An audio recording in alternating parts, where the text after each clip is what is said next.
Picture this. You're a scientist. You've been digging through a cave in Spain for months.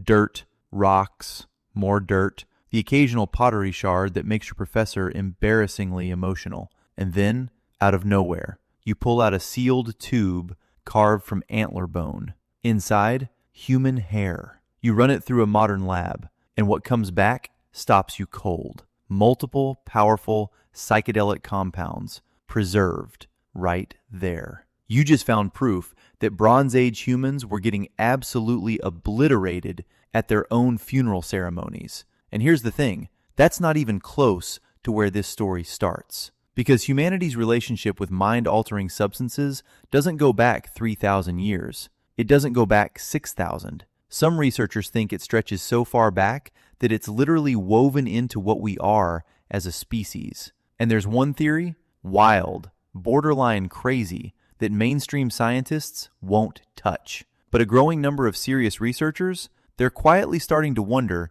if it's actually onto something. We're going deep today. Let's go. Before we even get to humans, let's appreciate something hilarious and kind of profound. We are not the only ones doing this. Reindeer in Siberia actively seek out psychedelic mushrooms. They eat them, spin in circles, and act like they're having the worst night of their lives, on purpose, repeatedly. Elephants will walk ridiculous distances just to find fermented fruit. They want the rotten marula berries, and nothing's stopping them. Cats? Catnip, you already know. Wallabies in Tasmania have been caught eating opium poppies and hopping in circles through poppy fields. Australian farmers have literally had to report this as a crop damage problem. High wallabies, destroying farms, being a menace. And then there's dolphins, and this one genuinely blew my mind. Dolphins have been observed passing pufferfish around, carefully, deliberately, taking just enough of the neurotoxin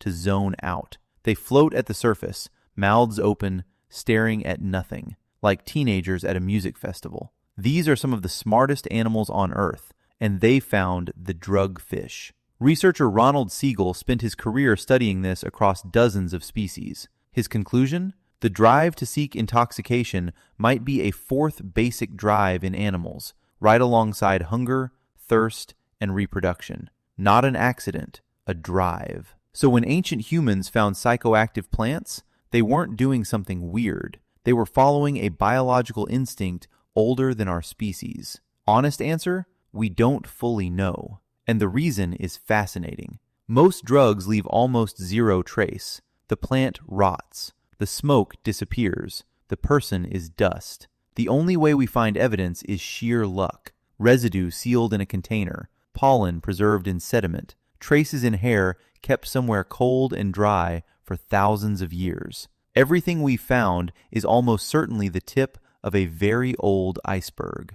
But here's what we do have. The oldest direct chemical evidence anywhere, about 4,600 years ago, comes from Asia. Cannabis residue found in wooden bowls at burial sites in ancient China and Central Asia. Clearly ritual, clearly intentional. And they found a harp at the same site. So these people were burning cannabis, playing music, and mourning their dead simultaneously. Honestly, sounds better than most funerals today. In Europe, that Spanish cave gives us the oldest evidence on the continent. 3,000 years ago, someone, probably a shaman, was regularly consuming a serious cocktail from nightshade plants. Ephedrine, atropine, scopolamine. These aren't gentle compounds. Atropine causes full-blown delirium. Scopolamine triggers what ancient accounts describe as out-of-body experiences. And the hair analysis showed they weren't experimenting. They were doing it consistently, over at least a year. This was a practice, a discipline, maybe even a profession.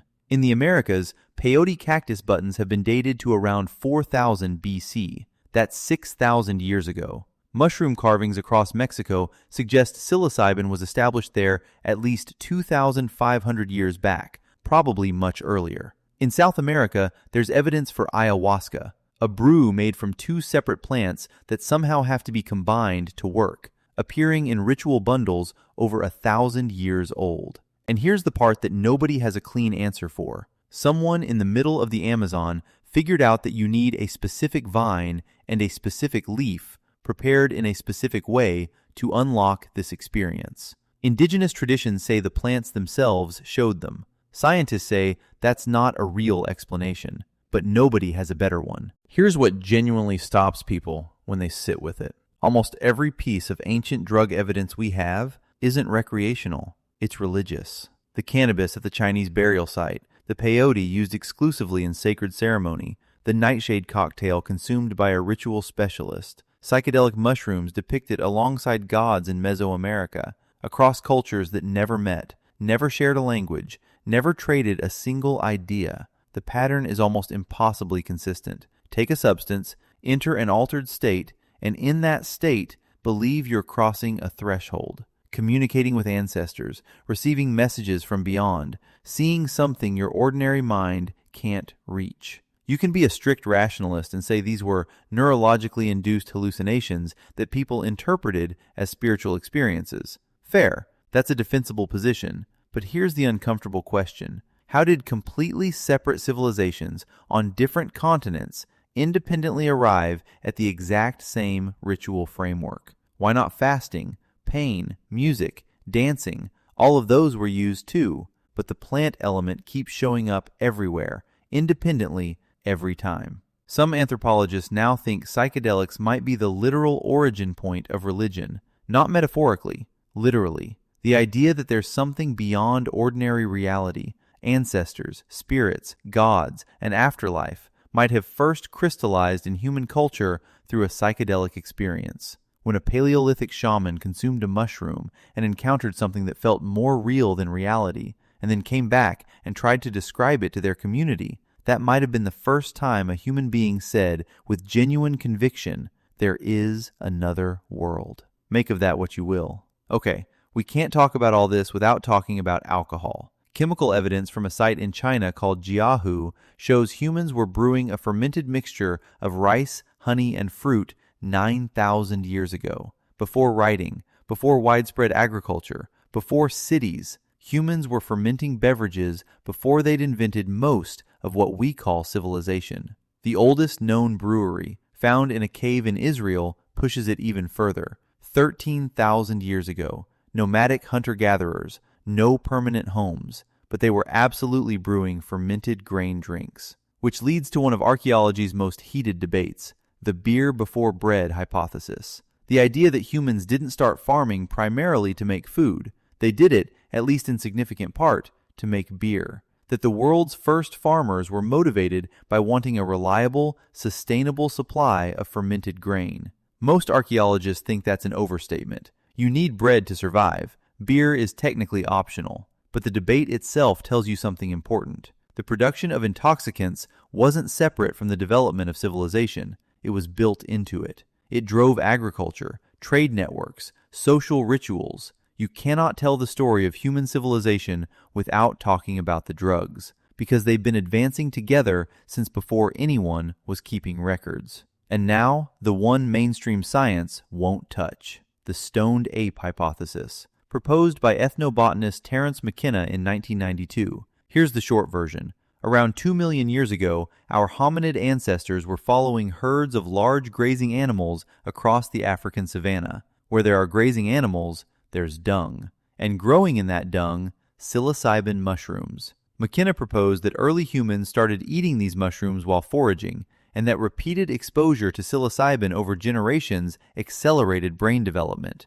enhanced visual acuity, better pattern recognition, increased creative thinking, greater social bonding, and eventually, maybe, language itself. His argument was that the leap from Homo erectus to Homo sapiens, a near doubling of brain size in a compressed time frame, might have been partly triggered by regular exposure to a powerful cognitive enhancer. We became human, he said, because our ancestors ate mushrooms growing in manure. Let that sit for a second. Most evolutionary biologists have real problems with the mechanism. You can't genetically inherit the experience of a drug trip. That's not how DNA works. The timeline is loose. There's no direct fossil evidence. This is a hypothesis, and not a particularly well-supported one by scientific standards. But some pieces don't go away easily. Psilocybin is a documented neuroplastogen. It literally promotes the growth of new neural connections.